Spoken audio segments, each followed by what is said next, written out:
Hey folks, it's been a while since my last upload. Sorry about that.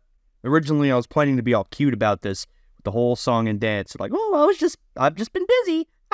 In truth, I was busy. I was working on a horror game in Unity. Spent the past 2.5 months on it, on and off, give or take, with my day job and in between. And it was mostly ready to show off in a devlog. Hell, I did show it off a little bit on my new Tumblr. Please follow me there. But in the middle of writing a script about it, Unity turns around and releases these baffling licensing and pricing changes. Now, I'm not going to go over the changes here. I'll link a couple of videos explaining them better in the description.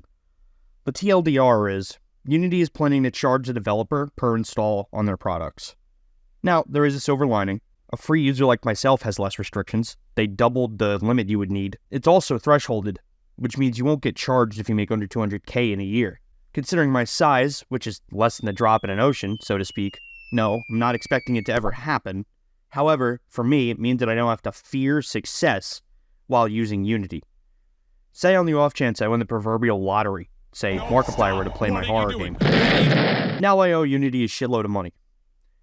And since I'm not paying for their subscription, I would owe far more than if I was paying nearly $4,000 a year already. I've decided it's time to round up my progress for the game, take what I've learned from it, cut my losses, and jump ship. I already really like using Godot and GDevelop, so that part's not going to change. But I was learning Unity to hopefully get a job with it. I expect a lot of switches from other game devs too, so I should probably do the same as well. Anyway, with that gigantic elephant out of the way, let's take a look at the game. So the premise was based on my day job as a security guard. No, not that kind of security guard. Okay, kind of, but the other parts of the job, where I'd have to patrol around the building and check things for something wrong or for leaks or things like that. You could see it was most of the way there. It just needed lighting work and a little bit more polish. It also is just using some debug graphics as well. This little meter was the player's sanity, and the lower you got, the more things you would have to deal with.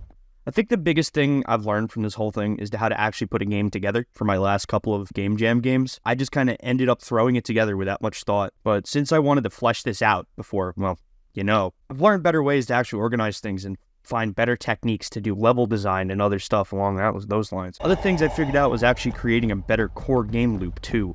At least I think so. I'm not sure if I want to remake this or port the demo anywhere, but it's an idea for the future. The hardest pill to swallow out of this is the set of tools I'm never going to get to use again, like Feel from More Mountains. It was a fantastic asset, and it makes game polish so much easier.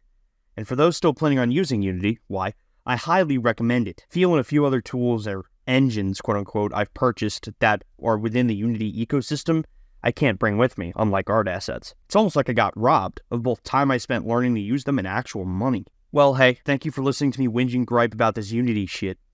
Please, if you made it this far, subscribe and leave a like. It means a lot to someone like me. Next time you see me, I'll be taking the plunge into how to use Unreal Engine. See you soon.